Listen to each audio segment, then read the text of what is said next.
Regime শেষ করে দিলেন।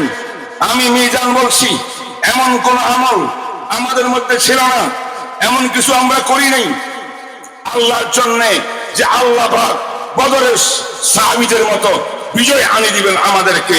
আল্লাহ পাক এমন কিছু আমরা করতে পারি নাই, কিন্তু বিজয় আল্লাহ পাক দিয়েছেন। কারণ কখনো কখনো আল্লাহ পাক বিজয় দিয়া বলে এবার আমল কর। সুবহানাল্লাহ করেন। এতদিন গুনাহ করেছ, প্রথম কাদের নামাজ পড়ছো পাগড়ি বাঁধিয়া, সুদের কারবার একটাও ছাড়ো নাই, ঘুষের কারবার ছাড়ো নাই, জানা বেবিচার ছাড়ো নাই, দুর্নীতি ছাড়ো নাই। সব কাজ তুমিও করেছ, হজও করেছ, নামাজও পড়েছ। তোমাকে আমি দেওয়ার মতো কিছুই ছিল না, কিন্তু আমি আল্লাহ দয়া করলাম। দয়া, এই দয়ার পিছনে শহীদদের রক্ত আছে, ঠিক না বেরিক? এই দয়ার পিছনে ছোট ছোট বাচ্চাদের চোখের পানি আছে, হাফেজ কোরআনদের চোখের পানি আছে, উলামায়ে কেরামের জেল জুলুম নির্যাতন সহ এই দেশের মুসলমানদের অসংখ্য নির্যাতন নিপীড়ন জালেম সরকার যা করেছে, সব মজলুমের চোখের পানি দেখিয়া আল্লাহ পাক বিজয় দিয়েছেন। এই বিজয় সবসময় আমরা পাবো না। বিজয় আনতে হলে আমাদের সচ্চা মুসলমান হইতে হবে, সচ্চা ইমানদার হইতে হবে, এহসান রুহানিয়ত ওয়ালা হইতে হবে। كثيرا أما بعد فأعوذ بالله من الشيطان الرجيم بسم الله الرحمن الرحيم يا أيها الذين آمنوا ادخلوا في السلم كافة ولا تتبعوا خطوات الشيطان إنه لكم عدو مبين صدق الله مولانا العظيم জামে ইসলামিয়া দারুল হক ইফতাহ ও হিফজ সমাপনকারী ছাত্রদের দস্তারবন্দি উপলক্ষে তৃতীয় বার্ষিক ইসলামী মহাসম্মেলন আজ 7 ফেব্রুয়ারি 2025 এই মোবারক নুরানি মাহফিলে এতক্ষণ পর্যন্ত বক্তব্য রেখেছিলেন বাংলাদেশের খতিবে বাঙ্গাল নামে খ্যাত বন্ধুবর হযরত মাওলানা জুনায়েদ আল হাবিব। জুনায়েদ আল হাবিব সাহেবের বয়ানের কিছু অংশ বাকি আছে। মূল বিষয়টি আল্লাহ তৌফিক দিলে আমি কোরআন হাদিসের আলোকে জিনিসটাকে একটা ক্লিয়ার করতে চাই। কি বলেন, শুনবেন? রাজি আছেন? দেশের বর্তমান পরিস্থিতি সম্পর্কে যে বয়ান দেখেছেন, যথার্থ বয়ান, এরপর আর বয়ানের এই ব্যাপারে দরকার নেই। একটা জিনিসের দরকার আছে, 313 জন বদরি সাহাবী আমরা একটু আগে বলে গেলেন তাদের অনুসারী, ঠিক না ঠিক? কম তাদের অনুসারী হওয়ার জন্য কি গুণাবলী লাগবে আমাদের, এই জিনিসটা জানা দরকার আছে না নাই? আপনি কি বললে হয়ে যাবেন? জুনায়েদ সাহেব বললে হয়ে যাবেন? আমি বললে হয়ে যাবে? জি না, কোরআনের দিকে আসতে হবে না? কোরআন কি বলে? يا أيها الذين آمنوا ادخلوا في السلم كافة ولا تتبعوا خطوات الشيطان إنه لكم عدو مبين সূরা বাকারা আয়াত নম্বর 208। বলেন সূরা কি? বাকারা আয়াত নম্বর কত? 208। এই আয়াতটি তেলাওয়াত করলাম, মনে রাখবেন সিরিয়াল নম্বর 2। আরেকটা হাদিস শোনাব, যে হাদিসটা ইমামে বাইহাকী রাহমাতুল্লাহ আলাইহি as-সুনানুল কুবরা লিল বাইহাকীর মধ্যে আনছেন। জনাবে রাসূলুল্লাহ সাল্লাল্লাহু আলাইহি ওয়াসাল্লাম বলেন, ইউশিক أن يأتي على الناس زمان لا يبقى من الإسلام إلا اسمه ওয়ালা ইয়াবকা মিনাল কুরআন ইল্লা রাসমু মাসাজিদুহুম আমিরাতুন ওয়া হিয়া খারাব আও কামা ক্বালা নবী আলাইহিস সালাতু ওয়াস সালাম। এটা হলো আরেকটা হাদিস। এই হাদিসটা এবং 208 নম্বর আয়াতে কারিমা, এই দুইটা আমার সামনে। এই দুই আয়াতের শরীফ এবং হাদিস শরীফের আলোকে 313 জন সাহাবাদের গুণাবলী আমরা জানবো এবং আমলের নিয়তে শুনবো। আপ্রাণ চেষ্টা করব সাহাবীদের গুণাবলী যেন আল্লাহ পাক আমাদের দান করেন। তখন আমরা 313 জনের সত্যিকারের উত্তরসূরি হতে পারবো এবং পৃথিবীর সমস্ত বাতিলের মোকাবেলা করতে পারবো। ঠিক না ঠিক? মুহতারাম হাজিরিন, আল্লাহ পাক রব্বুল আলামিন বলেন, হে ঈমানদারগণ, হে ঈমানদারগণ, উদখুলু ফিস সিলমি কাফা, পরিপূর্ণভাবে মুসলমান হয়ে যাও। বোঝা গেল ঈমানদারের দাবি করা এক কথা, পরিপূর্ণ মুসলমান হওয়া আরেক কথা। তাই আল্লাহ পাক ঈমানদারকে ডেকে ডেকে বলছেন, তোমরা ইসলামে পরিপূর্ণ প্রবেশ করে যাও। কথা ঠিক না বেঠিক? আমার কথা না কোরআনের কথা? ইসলাম কাকে বলে?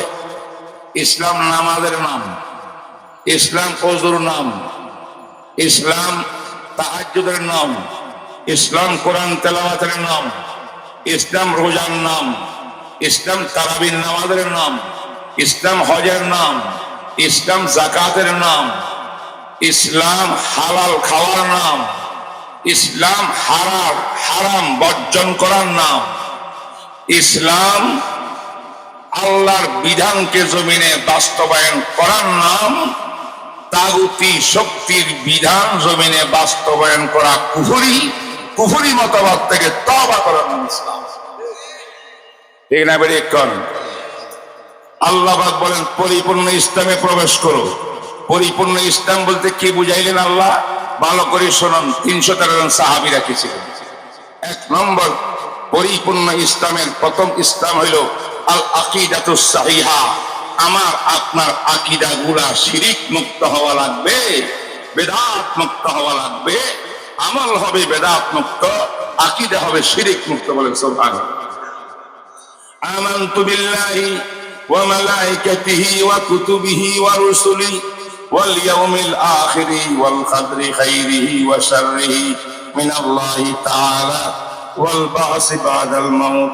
এই কালমাটা আমরা ছোটবেলায় পড়ছি মক্তবের মধ্যে, কিন্তু এইটা এমনি এমনি আসে নাই। বুখারী শরীফের হাদিস, জিবরিল আলাইহিস সালাতু ওয়াস সালাম একদিন ছদ্মবেশে এসে একটা মানুষ অপরিচিত লোকের সূরত ধারণ করিয়া সাহাবায়ে কেরামের মজমার ভিতরে এসেছেন। আমার নবী তখন তালিম করতেছিলেন, সামনে সাহাবারা। জিবরিল আমিন আসিয়া, লোকটা আসি, কেউ জানে না তিনি জিবরাইল, একদম সোজা কাতার ছেদ করে নবীজির সামনে আসিয়া বসলেন। যে লোকটার নিজের হাঁটু আমার নবীজির হাঁটুর সঙ্গে মিলাই দিলেন। সুবহানাল্লাহ। আরেক রাওয়ায়াতের মধ্যে আছে ওয়াজা ইয়াদাহু আলা ফাখিজিহি, এই ফাখিজিন নবী আলাইহিস সালাতু ওয়াস সালাম। জিবরিল আমিন আসিয়া নবীজির রানের উপরে হাত রাখলেন। সাহাবায়ে কেরাম আশ্চর্য। নবীর আদব হইল একদম সামনে বসা নয়, হাঁটুর সঙ্গে মিলাই দিয়া। এটা ছাত্র শিক্ষকের বসার সিস্টেম নয়। এই লোকটা কে? এমন করে বসে গেলেন, নবীও কিছু বললেন না। সবাই সাহাবারা আশ্চর্য হইয়া দেখেছেন। লোকটা বলে, ইয়া মুহাম্মদ আখবিরনি আনিল ঈমান। হে মুহাম্মদ, আপনি আমাকে ঈমান সম্পর্কে একটু বলে দিন, ঈমান কাকে বলে? সাহাবায়ে কেরাম মহা আশ্চর্যের মধ্যে পড়ে গেলেন। আমার নবীকে তো কোনোদিন সাহাবারা ইয়া মুহাম্মদ বলে ডাকেন নাই। মুহাম্মদ তো নবীর নাম, নবীর সম্মান। ঈমানদারের কলবের ভিতরে সর্বোচ্চ নাম ধরে দেখা দুইটা বেয়াদবি। আল্লাহ পাক তো 30 কোরআনের ভিতরে, 30 পারা কোরআনের ভিতরে আল্লাহর নাম, নবীর নাম ধরে ডাকেন নাই। ইয়া আইয়ুহাল মুযাম্মিল দেখেছেন, ইয়া আইয়ুহাল মুদ্দাসসির, ইয়াসিন, তাহা, বিভিন্ন নামে নবীকে দেখেছেন। ইয়া মোহাম্মদ বলে আমার নবী রাখেন নাই, আল্লাহ পাক রাখেন নাই। আল্লাহ পাক ডাকলেন ইয়া আইয়ুহান নবী, ইয়া আইয়ুহার রাসূল। লোকটা কেমন? নবীজির সামনে বসিয়া কইয়া মোহাম্মদ, সাহাবারা আরো আশ্চর্য হয়ে গেলেন। আমার নবী বলেন বলো কি বলতে চাও? লোকটা বলে আখবিরনি আনিল ঈমান, আমাকে ঈমান সম্পর্কে বলুন। আল্লাহর নবী বললেন আল ঈমানু আন তুমিনা বিল্লাহি ওয়াল ইয়াউমিল আখির ওয়াল কদরি খাইরি ওয়া শাররি মিনাল্লাহি তাআলা। এই যে 6টা জিনিসের নাম আকীদা, 6টা আকীদার মূল কথা। আল্লাহর প্রতি ঈমান, ফেরেশতার প্রতি ঈমান, আসমানি কিতাবের প্রতি ঈমান, নবীগণের প্রতি ঈমান, পরকালের প্রতি ঈমান, বাক্য তালিকার প্রতি ঈমান। এই 6টা পয়েন্ট রাসূল ব্যক্ত করে দিলেন। এবার লোকটা কয় সাদাক্তা মুহাম্মদ, তুমি সত্য বলেছো। সুবহানাল্লাহ। সাহাবায়ে কেরাম আরো আশ্চর্য হয়ে গেলেন। সুয়ালকারী প্রশ্ন যখন করেছেন মনে হইল তার উত্তর জানা নাই, আমার নবীর থেকে জানতে চান। কিন্তু এখন দেখা যায় নবী যখন ব্যক্ত করলেন সাদাক্তা সত্যায়ন করলেন লোকটা, বোঝা গেল লোকটার আগের থেকে ঈমানের প্রশংসা জানা ছিল। আমার নবীকে মনে হয় পরীক্ষা করতেছে। সুবহানাল্লাহ। এবার ইয়া মুহাম্মদ আখবিরনি আনিল ইসলাম, ইসলাম সম্পর্কে জানতে চাই, ইসলাম সম্পর্কে বলেন। আমার নবী বললেন আল ইসলামু আন তাশহাদু আন লা ইলাহা ইল্লাল্লাহ ওয়া আন্না মুহাম্মাদান আবদুহু ওয়া রাসূলুহু, আন তুকিমাস সালাতা ওয়া তুতিয়াজ যাকাতা ওয়া তাহাজ্জুল বাইতা ওয়া তাসুমু রমাদান। আমার নবী বলে দিলেন এই আমল করা, এটার নাম ইসলাম। লোকটা বলে সাদাক্তা, সত্য বলেছেন। এরপরে আবার লোকটা 3 নম্বর প্রশ্ন করলেন মাল ইহসান, নবীজি একটু বলবেন ইহসান কাকে বলে? ইহসান কাকে বলে? আল্লাহর নবী বলেন ইহসান হইল আনতা আবুদাল্লাহ কাআন্নাকা তারা ফাইন লাম তাকুন তারাহু ফাইন্নাহু ইয়ারা। ও লোক, তুমি যদি জানতে চাও ইহসান কাকে বলে, ইহসান, হে আমার ভাইরা, হাজারীবাগের মুসলমান বন্ধুরা, ঈমানের কথা আমরা শুনছি, ইসলামের কথা আমরা জানছি, কিন্তু ইহসানের কথা বেশি আমরা জানি না। আজকে হাদিসে জিবরাইল বলে এই হাদিসটাকে, এই হাদিসের মধ্যে জিবরাইল জিজ্ঞেস করে হে মুহাম্মদ ইহসান কাকে বলে? আমার নবী বললেন ইহসান হইল এমন একটা অন্তরের ঈমানের অবস্থা, এমন ঈমান নিয়ে তুমি নামাজে দাঁড়াবা, নামাজে যখন দাঁড়াবে তোমার অন্তর চোখ দিয়া তুমি আল্লাহর কুদরতকে দেখতে পাবে। আর যদি এত শক্তিশালী ঈমান না হয়, কমপক্ষে নামাজের মধ্যে দাঁড়াইলে ঈমান এত মজবুত মনে হচ্ছে যেন আমার আল্লাহ আমার দিকে তাকিয়ে আছে। সুবহানাল্লাহ বলবেন। এটার নামে ইহসান। আমার ভাইরা, 3টা জিনিস, একটার নাম ঈমান, আকীদা বিশ্বাসের সঙ্গে সম্পর্ক, আর একটার নাম ইসলাম, আমলের সাথে সম্পর্ক, অঙ্গ প্রত্যঙ্গ দ্বারা যাহা কিছু আল্লাহর গোলামি করি, এটার নাম হলো ইসলাম। আবার ইসলাম আর ঈমানের ভিতরে মাঝখানে কানেকশন করার জন্য, সম্পর্ক মজবুত করার জন্য আরেকটা ঈমানের বাতিনি ঈমান আছে, রুহানি ঈমান আছে। সেই রুহানি ঈমানের নাম হলো ইহসান। এই কথাই আল্লাহর নবী জিবরাইলকে বললেন। জিবরাইল চলে আরেকটা প্রশ্ন করছেন, এটার দিকে যাব না। জিবরাইল প্রশ্ন উত্তর করিয়া চলে গেলেন।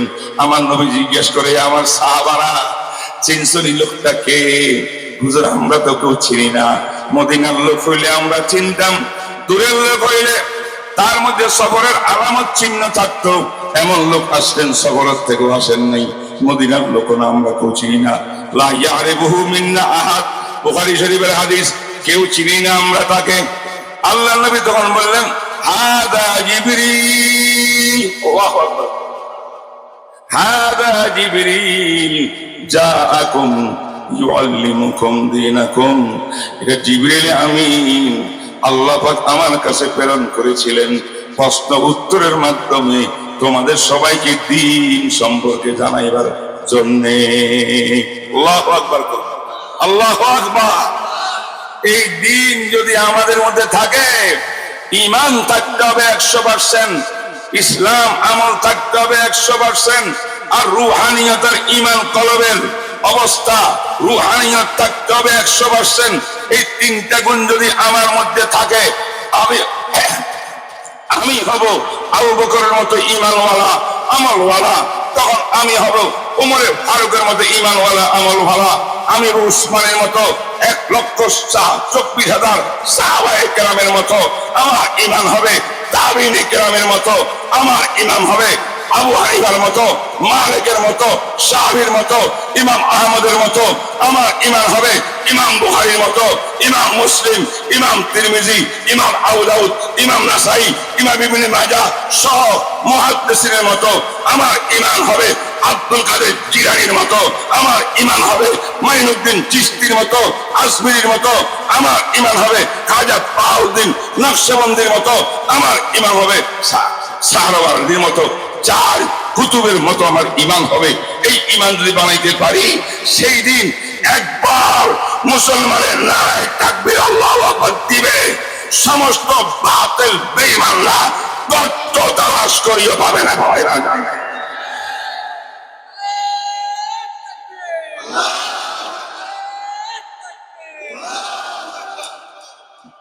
তাইলে জোনায়ের সাহেব যে কথাগুলো বলছেন আপনারা শুনিবার খুশি হয়ে গেছেন।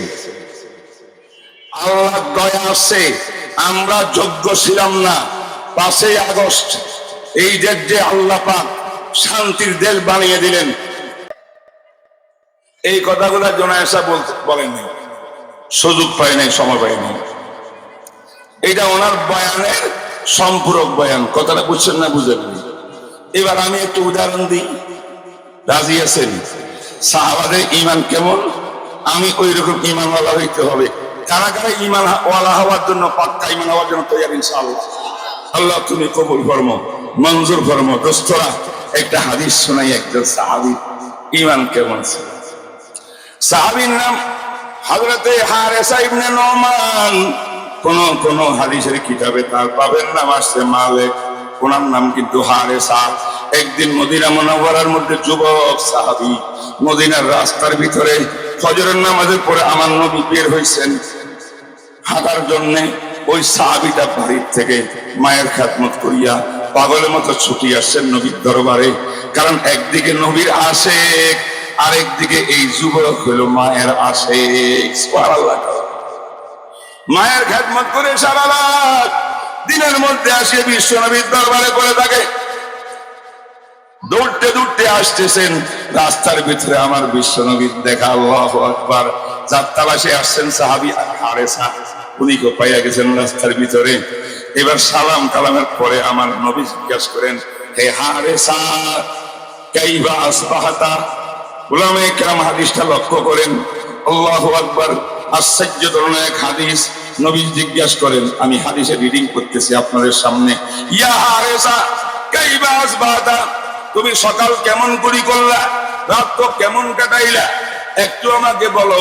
আমি তো জানি তুমি তোমার মায়ের পাগল, আবার আরেকদিকে আমার আশেক, এই জন্য একটু জানতে ইচ্ছা করতেছে রাতটা তুমি কেমন করে কাটাইছো। সাহাবী বলেন, হারেসা ইয়া রাসূলুল্লাহ ইন্নী আসবাহতু মুমিনান হাক্কা। আরো জোরে, লা ইলাহা ইল্লাল্লাহ, লা ইলাহা ইল্লাল্লাহ। মাইকটা সাউন্ড করুন। লা ইলাহা ইল্লাল্লাহ, লা ইলাহা ইল্লাল্লাহ। ये कलमा फसले गलो लाला का नहीं पाबंद, बहार फूके खजा ला इलाहा इल्लल्लाह। जोरे बोलें, ला इलाहा इल्लल्लाह, ला इलाहा इल्लल्लाह। ডক্টর ইকবাল বলেন, হেরা পর্বতের মধ্যে গিয়ে বিশ্ব নবী নবুয়তের রিসালাত পাইছিলেন। আর সাবা পাহাড়ের মধ্যে দাঁড়িয়ে নবীজি প্রথম বলছেন, ইয়া আইয়ুহান নাস কুলু লা ইলাহা ইল্লাল্লাহ। তাওহীদের দাওয়াত দিয়েছিলেন সাবা পাহাড়ের মধ্যে দাঁড়িয়ে। ওই দিন যে তাওহীদের আওয়াজ দিয়েছিলেন, লা ইলাহা ইল্লাল্লাহ দাওয়াত, এই দাওয়াত বন্ধ হয় নাই।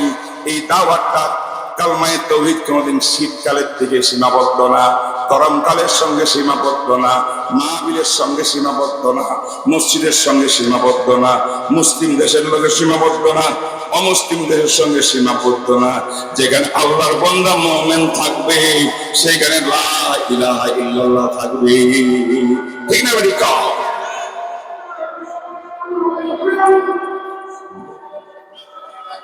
একটু বসেন, একটু বসেন, আজানটা হয়ে যাক।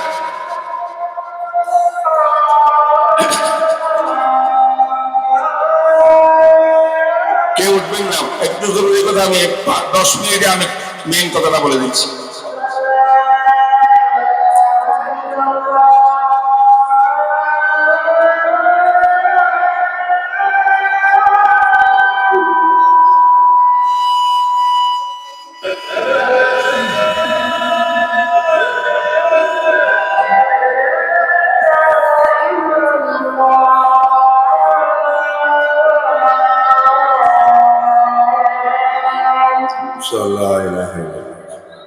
আজানের জবাব দেন, জবাব দেন, জবাব দেওয়ার সুন্নাত।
আল্লাহু আকবার।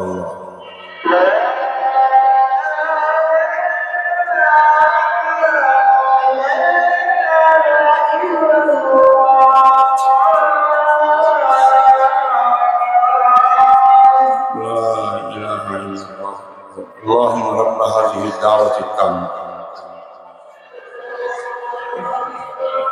والصلاة القائمة لا تخلف الميعاد। তো হাদিসটা আমি আপনাকে শোনাই দিই। আল্লাহ নবী জিজ্ঞাসা করলেন, কেমন করে সকাল করলা? সাহাবী বলেন, হুজুর আমি পাকাপোক্ত মুমিন, পাক্কা মুমিন হইয়া সকাল করছি। সুবহানাল্লাহ। কোন ছাত্র যদি শিক্ষকের সামনে বলে আমি ভালো ছাত্র, ভালো পরীক্ষা দিয়েছি, এটা মানায় না। কিন্তু ওস্তাদের সামনে একটু নরম থাকতে হয়, নম্র থাকতে হয়। ঠিক না বেঠিক বলেন? সাহাবী যখন বলছে আমি পাকাপোক্ত ঈমানদার, আল্লাহর নবী এবার কই, সাহাবী ফানজুর মাযা তাকুল, কি বললা তুমি? খেয়াল করছো, চিন্তা করছো? এমন কথা বলে দিলা। ঈমান, হক ঈমান, পরিপূর্ণ ঈমানে তো সহজ, এত বড় দাবি।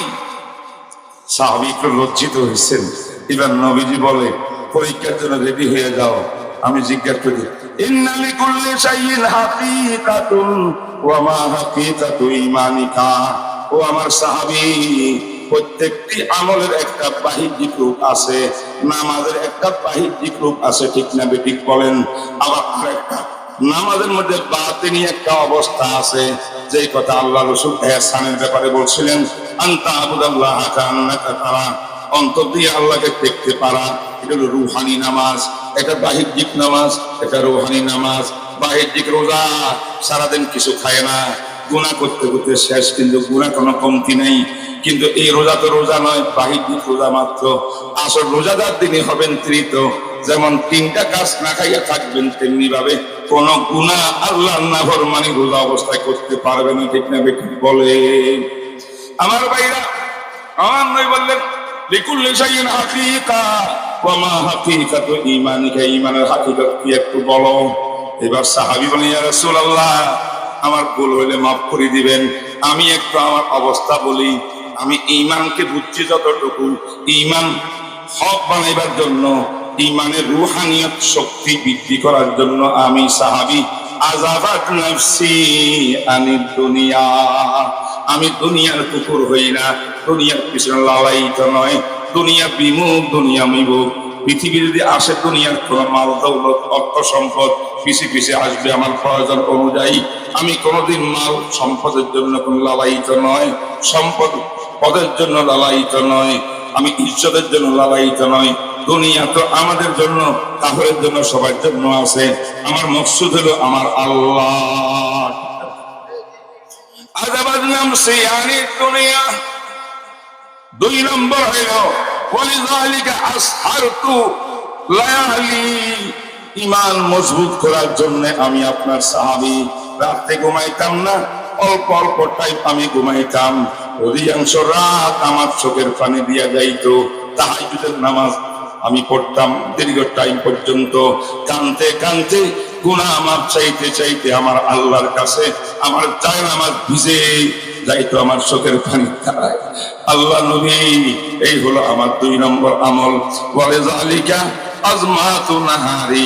3 নম্বর আমল হইল নবী, আমি আল্লাহকে খুশি করার জন্য, ঈমানকে মজবুত করার জন্য বেশি বেশি রোজা রাখতাম। রোজার বড় ফজিলত। বর্তমানে শাবান চলতেছে, শাবানের ভিতরে সবচেয়ে 4-5টা হাদিস আছে বুখারী শরীফ, তিরমিজি শরীফ, বিভিন্ন কিতাবের মধ্যে। এগুলোর রোজা সম্পর্কে, রোজা এই আল্লাহ রাসূল রোজা রাখতেন শাবানে, আর বলতেন এই জন্য রোজা রাখলাম এই শাবান মাসে বনি আদম আমাদের আমল আল্লাহর কাছে উঠে যায়। আমি নবী মুহাব্বত করি, আমার আমল যেন আল্লাহর কাছে পৌঁছে, অথচ আমার মুখে রোজা। আমার ভাইরা, এই জন্য আমি সারাদিন রোজা রাখি, রাত্রে আমি ঘুমাই না, তাহাজ্জুদ পড়ি, কান্নাকাটি করি, গুনাহ মাফ চাই। আর দুনিয়ার সাথে আমি দুনিয়ার লালায়িত কুকুর নয়, দুনিয়ার পদের জন্য লালায়িত নয়। কেউ যদি আমার চাপাই যে বিভিন্ন কথা, আমি শুধু আমি আল্লাহকে কেমন করে খুশি করব, আপনার মহব্বত কেমন করে পাবো, জান্নাত কেমন করে পাবো, এই ফিকির আমার মধ্যে ছিল। এই হলো অবস্থা। 3টা আমার অবস্থা। হুজুর আরেকটু যদি বলেন, আমি যদি অনুমতি দেন বলতে পারি, এই কাজগুলো ঈমানকে মজবুত করার জন্য যখন আমি এই 3টা আমল করলাম, কয়টা আমল? যারা বলেন না কয়টা আমল? দুনিয়ার কুকুর হব না, দুনিয়ার লালায়িত হবে না। মুমিনের জন্য সবচেয়ে বড় দৌলত ঈমান, সবচেয়ে বড় দৌলত আল্লাহর সন্তুষ্টি, রাসূলের সন্তুষ্টি এবং জান্নাত। ঠিক না বেটি কোন? 2 নম্বর কি? রাত্রে বেশি বেশি করে কান্নাকাটি করা, গুনাহ মাফ চাওয়া। 3 নম্বর দিনে রোজা রাখা, রোজা রাখলে দেখবেন আস্তে আস্তে গুনাহ ছেড়ে যাবে, গুনাহ ছেড়ে যাবে। সুবহানাল্লাহ। এবার সাহাবী ইয়া রাসূলুল্লাহ, এই 3টা আমল করি আমার ঈমানকে এমন মজবুত করেছি, আমি এই ঈমান নিয়ে যদি আপনার সাহাবী, আপনার গোলাম মদিনার জমিনে বিচরণ করি, কান্নি আনজুরু ইলা আরশির রহমানির বারিজা, চক্ষু বন্ধ করলে, অন্তর চোখ দিয়া আমি আপনার সাহাবী আরশে আজিমকে খোলা দেখতে পাই। সুবহানাল্লাহ। জোরে ও আমার ভাইরা, সব ওয়াজ শুনবেন। এই ওয়াজগুলো আমাদের বেশি প্রয়োজন, আমাদের আমলের দিকে তাকাইতে হবে। ঠিক না ঠিক? কম মিছিল করবেন, স্লোগান করবেন, বড় বড় বক্তৃতা দিবেন, অনেক কিছু করবেন, কিন্তু আসলে যতক্ষণ আমি ইমানদার হইতে না পারলাম, নবীর সাচ্চা উম্মত হইতে পারলাম না, আল্লাহ প্রিয় বন্ধ হইতে পারলাম না, আমার জন্য রাস্তা খুলবে না। ওই 5 তারিখে যে আল্লাহ রাস্তা খুলে দিয়েছেন, এটা আল্লাহর মেহেরবানি, যাতে এই নিয়ামত পাইয়া আমরা যেন সাচ্চা মুসলমান হয়ে যেতে পারি। হুজুর চোখ বন্ধ করলে অন্তর চোখ দিয়ে আমি আরশে আজিমকে খোলা দেখতে পাই। 2 নম্বর হইল হুজুর কান্নি আনজুরু ইলা আলিল জান্নাতি ইয়াতাজাওয়ারুন, আমি চক্ষু বন্ধ করলে জান্নাতবাসীকে দেখতে পাই, বেহেশত দেখতে পাই, বেহেশতের মধ্যে জান্নাতীরা একদল আরেক দলের সঙ্গে ভর্তি আনন্দ করতেছে, মোলাকাত জিয়ারত করতেছে। মদিনায় বসে বসে আমি জান্নাতের অবস্থা অবলোকন করতে পারি। 3 নম্বর হইল আমি জাহান্নামীদেরকে দেখি আর তাদের চিৎকার আযাব সহ্য করতে না পারিয়া তাদের চিৎকারে আকাশ বাতাস কম্পন সৃষ্টি হয়ে যায়। এই অবস্থা আমি দেখতে পারি। হুজুর আমার ঈমানের এই অবস্থা। আল্লাহ রাসূল করেন, হে হারেসা, হে হারেসা, লাকাদ আরাফতা আরাফতা আরাফতা, তুমি আল্লাহর মারিফত অর্জন করেছো, তুমি আরিফ বিল্লাহ হয়ে গেছো, আল্লাহ ওয়ালা হয়ে গেছো, পাক্কা ঈমানদার হয়ে গেছো। ফালজিম ফালজিম ফালজিম, ঈমানের এই স্পিরিটকে ধরে রাখো। তোমার মতো একজন ঈমানদার দাঁড়াইলে তাম পৃথিবীর কালের বেঈমান লুকাতে বাধ্য হবে। বাতিল সে দবনে ওয়ালে আয়ে आसमां नहीं हम सो पार कर चुका है तू इम्तिहान हमारा। चीनो अरब हमारा, बोलेन एकटू, चीनो अरब हमारा, बोलेन ना, चीनो अरब हमारा, हिंदू से था हमारा। भारत का ভারত স্বাধীন করছে ঠিক না বেদিক বলেন। শামের ময়দানে জিহাদ করেছে আল্লামা কাসেম নানভীর নেতৃত্বে। আম্মারার ময়দানে জিহাদ করেছেন, শহীদ হয়েছেন জাওয়াদ খানিস্টির নেতৃত্বে। দেশবীর উমর তারিখ আন্দোলন করেছে ইংরেজের বিরুদ্ধে শেখুল হিন্দ মাহমুদুল হাসানের নেতৃত্বে। এইভাবে একটার পর একটা জিহাদ করে করে ভারতকে স্বাধীন করেছে মুসলমানেরা। উলামায়ে কেরাম মোদির বেঈমানরা করে নাই, হিন্দুরা করে না।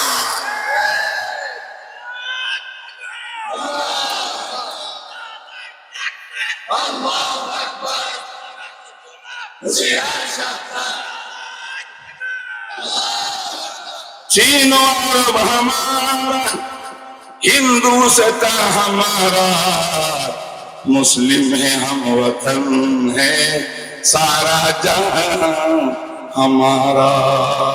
तौहीद की अमानत सीनों में है हमारे, आशा नहीं मिटाना नाम निशान हमारा। এমন তৌহিদবাদী হইয়া গেলে, ঈমানওয়ালা হইয়া গেলে, আমলওয়ালা হয়ে গেলে, ইয়া আইয়ুহাল্লাযীনা আমানু উদখুলু ফিস-সিলমি কাফা, পরিপূর্ণ ইসলামের মধ্যে প্রবেশ করলে মুসলমান স্বাধীন। মুসলমান কোরআন সুন্নাহর উপরে চলবে, বাতিলের কোন রকমের জিনিস ইসলামে প্রবেশ করবে না, মুসলমানের সমাজে প্রবেশ করবে না। আমরা সমস্ত বিজাতিদের সংস্কৃতি লাঠি মারতে চাই, মুহাম্মদ রাসূলকে সুন্নতকে কলিজায় ধারণ করতে চাই। তারা যেন দুই হাত তুলে দেখা।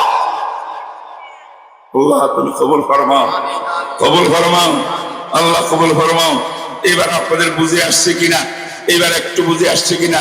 এই বয়ান করলে কিন্তু 2-3 ঘন্টা সময় লাগবে। অল্প সময়ের মধ্যে এই কথাটা বোঝানোর চেষ্টা করতেছি। আমরা আসলে সব গুনাহ ছেড়ে দিতে হবে, ঠিক না? গুনাহর অভ্যাস ছাড়তে হবে, সুদের কারবার ছাড়তে হবে, সুদ মস্ত বড় লাআনতের জিনিস, যারা ব্যভিচার ছাড়তে হবে, এবং মদ জুয়া গাঁজা আমাদের সন্তানকে ছাড়াইতে হবে। পর্দা করতে হবে, পুরুষ পর্দা করবে, নারীরা পর্দা করবে। যখন কোরআন সুন্নাহ ভিত্তিক আমার আমল হবে আর দিলের ভিতরে আল্লাহ প্রেম, নবীর প্রেম অন্তরে থাকবে, ঈমান মজবুত পরিপূর্ণ হবে। এই তাকওয়াওয়ালা ঈমান, মজবুতওয়ালা ঈমান দিয়ে আমরা যখন এই জমিনে দাঁড়াবো, জুনায়েদ সাহেব বলে গেছেন, ভারত যত বড় শক্তিশালী হোক না কেন, আর্থিক দিক দিয়া, অস্ত্রের দিক দিয়া, সেনার দিক দিয়া, সব দিক দিয়ে শক্তিশালী। ওই শক্তি আল্লাহ কয় এটা শক্তি না, তোর শক্তি আবু জাহেল থেকে বেশি হয় নাই, আবু লাহাব থেকে বেশি হয় নাই, ফিরআউন থেকে বেশি হয় নাই, সাদ্দাত থেকে বেশি হয় নাই, হামান থেকে বেশি হয় নাই। আমরা তো ঈমানওয়ালা, আমাদের শক্তি তো ঈমান। ঈমান আমাদের শক্তি। ঈমান দিয়ে একবার তাকবীর দিলে আগুন ধরে যাবে, আগুন ঠিক না বেশি কম।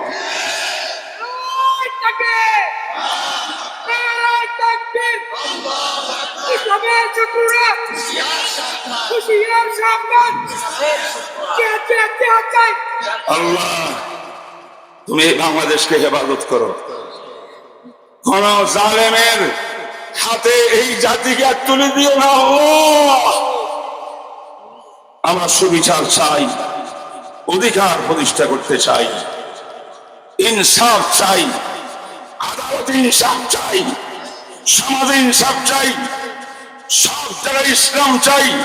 যারা আগামীতে ম্যান্ডেট নিয়ে সরকার গঠন করবে তাদেরকে জানাতে চাই, ইসলামের বিরুদ্ধে এক কদম দিলে কিন্তু তোমাদের খবর আছে। কোরআন সুন্নাহর বাইরে কোন পার্লামেন্টে আইন পাস করা যাবে না। একমত হাত তুলিয়ে দেখো। এবং আমাদের এই দেশের সংবিধান হবে কোরআন সুন্নাহ। আমরা সংবিধান চাই, রাজি আছেন না নাই বলেন? আমরা চাই যারা আগামীতে ম্যান্ডেট নিয়ে সরকারের মধ্যে বসবা, প্রথম এজেন্ডা হবে কাদিয়ানি, আমার নবীর দুশ্মন, নবীর খতমে নবুয়ত নিয়ে যারা ছিনিমিনি গেলে এই মুরতাদ কাদিয়ানি বেঈমানদেরকে কাফের ঘোষণা দিয়া আইন পাস করতে হবে, করতে হবে, করতে হবে, করতে হবে। আল্লাহ রাব্বুল আলামিন অল্প সময়ে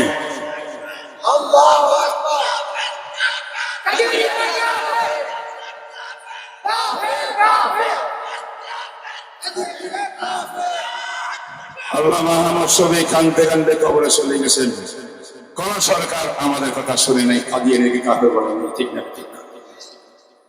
আমাদের আশরাফ সাহেব কুমিল্লার হযরত মৃত্যুর শয্যায় শুয়া শেষ নিঃশ্বাস ত্যাগ করার আগেও বলছেন, তখনকার স্বরাষ্ট্রমন্ত্রীকে ওয়াদা করো পার্লামেন্টে গিয়া কাদিয়ানিকে কাফের ফতোয়া দিয়া আমার নবীর ইশক মহব্বতের প্রমাণ দেনা।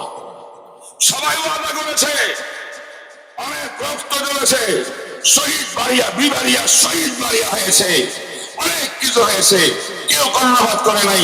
কিন্তু আমরা মনে চাই, আমরা পরিষ্কার বলতে চাই, আগামীর বাংলাদেশ ইসলামের বাংলাদেশ, আগামীর বাংলাদেশে ইনশাআল্লাহ কাদিয়ানিরা অমুসলিম ঘোষণা দিতেই হবে, পাইতেই হবে। এই না বিক্রম? বাস আমাদের টাইম হয়ে গেছে। আমি দোয়া চাই আপনাদের কাছে, সবাই যেন দোয়া করি। বিশেষ করে এই মাদ্রাসাটা, যে মাদ্রাসা উদ্যোগ আজকের মাহফিল, এই মাদ্রাসাকে আল্লাহ কবুল করেন। ছাত্রদের পাগড়ি দেওয়া হবে, আল্লাহ তাদেরকে কবুল করেন। বড় বড় আলেমরা আসবে, নামাজ পড়িয়া সবাই আমরা মাহফিলে চলে আসবো। ওয়া আখিরু দাওয়ানা আলহামদুলিল্লাহি রাব্বিল আলামিন ওয়া সাল্লাল্লাহু তাআলা আলা খায়রি খালকি মুহাম্মদ ওয়া আলা আলিহি ওয়া সাহবিহি আজমাইন। আসসালামু আলাইকুম ওয়া রাহমাতুল্লাহি ওয়া বারাকাতুহু।